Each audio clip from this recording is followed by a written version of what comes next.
সকল থানার যে ওসি এদের জীবনযাত্রা নিয়ে গল্পটি। যারা রাষ্ট্রীয় ক্ষমতায় থাকবে তারা পুলিশকে না ব্যবহার করলেই পুলিশে চলতে পারে, ভাবে পুলিশ শুধু ঘোষ খায়।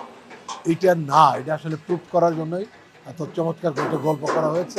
আমার এই ঈদে সিনেমা আসতেছে অফিসার, আমার বিপরীতে অ্যাক্টিং করেছে মাহিয়া মাহি, ইফতি, মিশা সদাগর সহ আর অনেকে।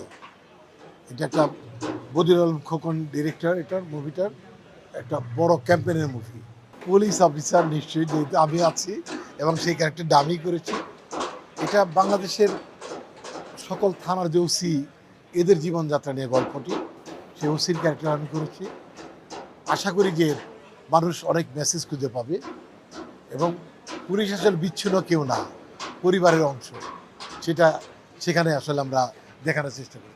পছন্দ করে না, আবার আমরা তো কেউ আনম্যারিড নাই, সব তো আমরা বিয়ে করে ফেলছি, আরও বাকিরাও বিয়ে করবে।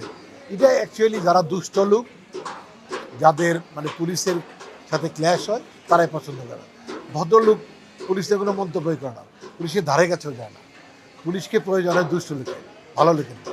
চরিত্র শুধু যারা রাষ্ট্রীয় ক্ষমতায় থাকবে তারা পুলিশকে না ব্যবহার করলেই পুলিশে চলতে পারে। এবং পোশাকটা আসলে এই বর্তমান পোশাকটা ভালো লাগে না আমারও, আমি আগের পোশাকটা পছন্দ করি। এটা ফিরবে, এটা রাষ্ট্রপ্রধান অবশ্যই একটা ভালো পোশাকের কালার আমাদের ফিরিয়ে দেবে।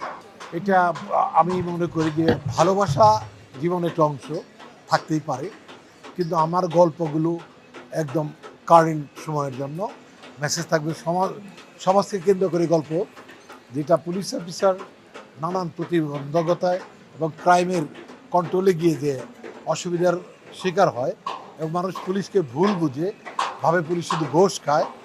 এটা না, এটা আসলে প্রুফ করার জন্যই এত চমৎকার করে একটা গল্প করা হয়েছে যে আমরা আসলে নিঃস্বার্থভাবে কাজ করতে চাই। আমি বলবো না আমাদের সবাই ভালো, আমি এটাও বলবো না মসজিদের সমস্ত হুজুরা ভালো, ম্যান টু ম্যান ভেরি করে, কিন্তু পুলিশ একটা প্রতিষ্ঠান, এটা অবশ্যই আমাদের মনের মতো করে সাজাবো আমরা, জনমানুষের ভালোবাসাকে দখল করব।